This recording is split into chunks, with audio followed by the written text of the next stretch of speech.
에서는 지금 굉장히 중요한 전환점에 좀 서 있는 그런 상황이 아닐까 하는 생각도 드는데요. 미국 쪽은 무게추가 기울지 않을까 좀 판단을 하고 있고요. 저는 좀 조심스럽게 예측을 하건데 쿠팡은 한 내년께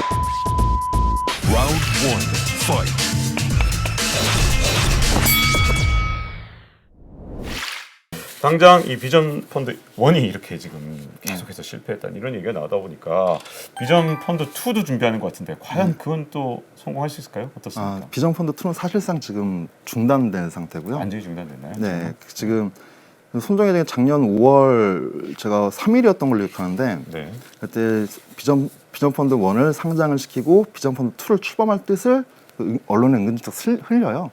그러면서 비전 펀드 2는 AI 쪽으로 주로 투자할 것이며 그리고 여러 가지 새로운 투자들을 희망한다 이렇게 밝혔는데 비전 펀드 1이 좀 많이 손실이 나는 바람에 비전 펀드 2에 대한 게 불신이 많이 커졌죠. 네. 그래서 지금 현재로서는 원래는 1,000억, 1,200억 달러 정도를 모금을 한다고 했는데 사실상 지금 자사주하고 직원들의 자본으로 이게 정확지는 않습니다. 340억인지 334억 달러인지 340억 달러인지는 정확하지는 않지만 지금 자체 모금한 자금밖에는 사실은 약정을 못하는 상태예요.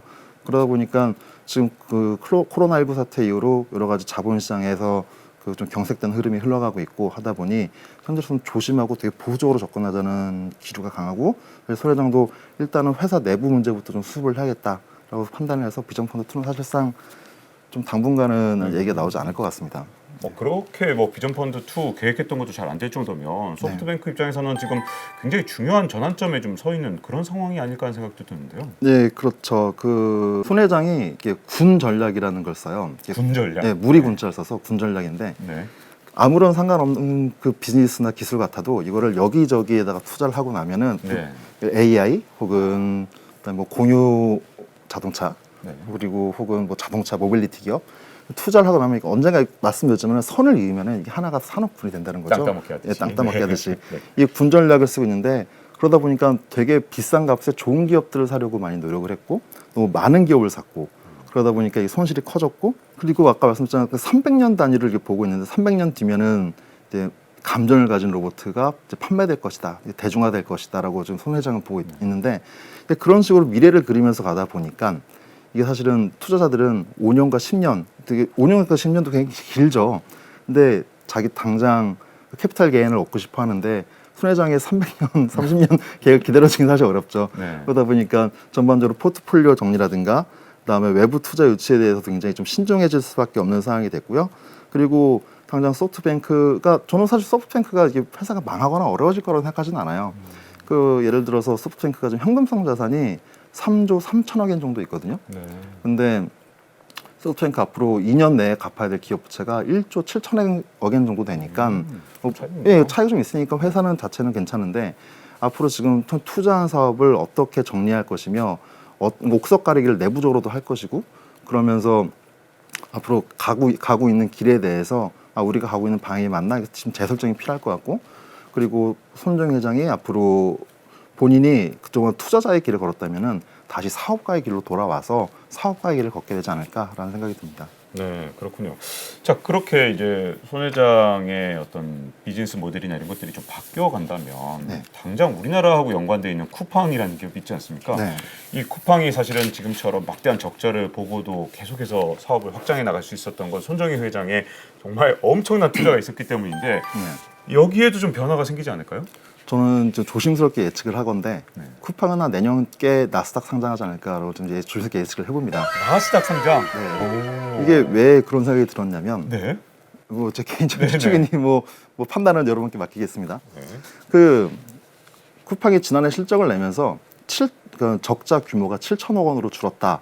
이게 일단 홍보 포인트 1위였고 두 번째가 이만큼 많은 고용을 창출하고 있다라고 보도를 했어요. 근데 굉장히 사실 실적 발표 제가 10여 년 기자 생활하는 동안에 실적 발표에서 고용을 이만큼 늘렸다는 건 사실 처음 봤거든요. 네. 왜 고용일까? 저는 배달의 민족에 대한 트라우마 혹은 그게 경험을 좀 보고 쿠팡은 국내에서 많은 경제적 기여를 하고 있고 고용을 창출하는 회사라고 좀 마케팅 용도와 기업 이미지 차원에서 좀 쌓아나가고 있다고 보는데 지금 쿠팡은 비전 펀드 안에서 굉장히 우량한 자산 중에 하나예요. 왜냐하면 대한민국의 이커머스 시장에서 그 공산품 외에 식음료, 그다음에 식품 같은 신선식품까지 유통할 수 있는 그런 체계와 유통망과 그 오토망을 갖춘 회사는 사실 쿠팡뿐이거든요. 쓱닷컴이라든가 신세계 기존 대기업들도 많이 도전하고 있지만 이미 쿠팡은 그 포스 결제망까지 이미 다 갖춰서 기업 가게 그 자영업자라든가 식당들한테 모두 뿌린 상태고 그런 상태에서 점점 그 규모의 경쟁이 이렇고 효율을 하다 보니까 마케팅 비용이 점점 줄어나가고 있고 그다음에 영업의 효율성이 늘어나고 있기 때문에 앞으로 한 2, 3년 뒤면은 큰 폭의 흑자 규모로 돌아설 가능성이 있다고 보는데 그러다 보면은 그 앞서 말씀드린 비전 펀드 입장에서는 그 구주 매각할 수 있는 길을 열어줘야 되기 때문에 우량 자산의 상장을 이제 속속 시작할 겁니다. 그러면은 쿠팡은 상장 가능성이 아주 높다라고 보여지고 상장을 한다면 큰 자금이 모이는 특히나 쿠팡 본사가 미국에 있지 않습니까? 네. 그래서 미국 가능성이 높지 않을까라고 좀 판단하고 있습니다. 마치 알리바바가 이 뉴욕 증시에 상장했듯이 쿠팡도 그럴 가능성이 있다는 거죠. 네, 아무래도 그쪽 큰 돈이 모이다 보니까 사실 네. 한국보다는 그쪽이 더 구주 매각하기도 좋고 그럴 것 같습니다. 아까 이 손 회장이 앞으로 갈 길이 당분간 투자자에서 사업자로 좀 돌아설 것 같다 이렇게 말씀하셨는데 또 손 회장의 투자 특징 중에 하나가 좀 아시아 지역에 굉장히 집중돼 있었던 측면이 있었잖아요. 앞으로 혹시 이 투자 지역을 좀 다변화할 가능성 좀 있나요? 네, 제가 뭐 결국엔 제 생각에 전망하기가 굉장히 어려운데 결국엔 과거를 보고 지금 현재에 대한 판단을 할 수밖에 없긴 한데 그 손 회장이 그 콜럼버스 프로젝트라는 거를 2000년대 초반에 굉장히 큰 구상을 갖고 준비를 해요.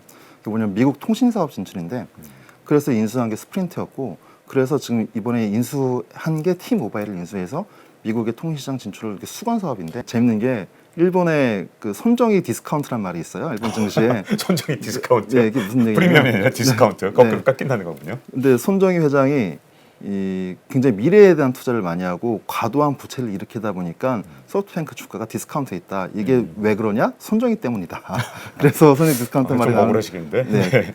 그런데 그동안 최근 한 5년 새 알리바바 투자를 비롯해서 손정희 회장이 투자를 성공시키는 모습을 많이 보여주면서 이 디스카운트란 말이 쏙 들어갔어요. 그러면서 손 회장이 미래의 비전을 역시 보여주는구나 라고 얘기를 나왔는데 최근에 다시 손정희 디스카운트란 말이 다시 나오고 있어요. 그래서 앞서 말씀드린 손정희 회장이 그러면 자기 내실을 다지는 쪽으로 가지 않을까.